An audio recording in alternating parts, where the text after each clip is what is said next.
We all love Griswold, so we're going to show this Griswold some love. It is looking crunchy, and it is time for some new life. And for everybody that asks for the process so they can view it, this is it. This right here. This is the process.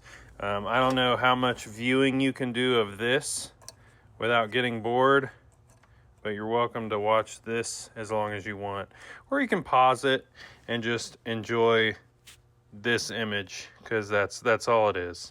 And now it's been 24 hours, so we'll pull this baby back up out of here. You can see everything's kind of loose on it now, and we will be able to scrub it down. Then we scrub her down in the sink. Then we rinse her off in the sink. Yes, this does make a mess. And rinse the bottom. Then you're gonna towel dry it, and you use your handy dandy skillet specific towel. You let all the water drip off. You dry her off real quick. You just want all the obvious moisture to be off of it, which it is now, right? Throw it on the stove top, turn it on a medium heat. You can do skillets upside down and just let it get warm to the touch, and then you apply your oil. It's warm to the touch. You're gonna take your pan, you're gonna apply your oil all over the cooking surface, the sides, and the bottom and handle. You want all of it to be shiny. And then after you've applied your oil to the entire piece, including the handle, you'll wipe it back off with these blue shop paper towels like the one I have in my hand here. You want the glossy shininess, like that, to be gone. So you take the blue shop paper towel, immediately wipe off as much as you can of the oil you just applied.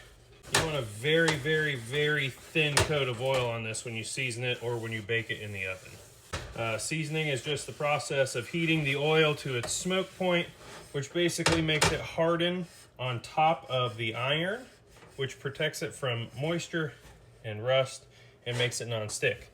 Wipe it off again. I know this sounds crazy, but just follow me here. I do this every day. Wipe it off, wipe it off.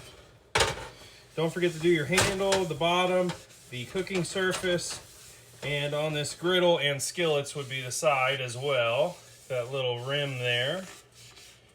And you want the entire pan to appear dry now instead of glossy. You can see it's not glossy anymore on either side. Now that you've got that done, you're gonna open your oven, stick it inside, and you're gonna let it preheat with the oven. Crisco shortening is 450 degrees, so 450. Cook time, I do an hour and a half. You can do less if you want. You can do an hour and then check it out. Hour and a half.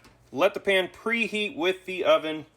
Let it go through the whole hour and a half, and then let it cool slowly in the oven. Take it out and repeat the process one more time, and then your pan is ready to cook.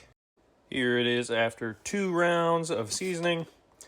It looks a lot better than it did. You can still see some of the milling on the cooking surface there, and a little bit of micro pitting from the rust, but that's not a big deal. It will still cook fine.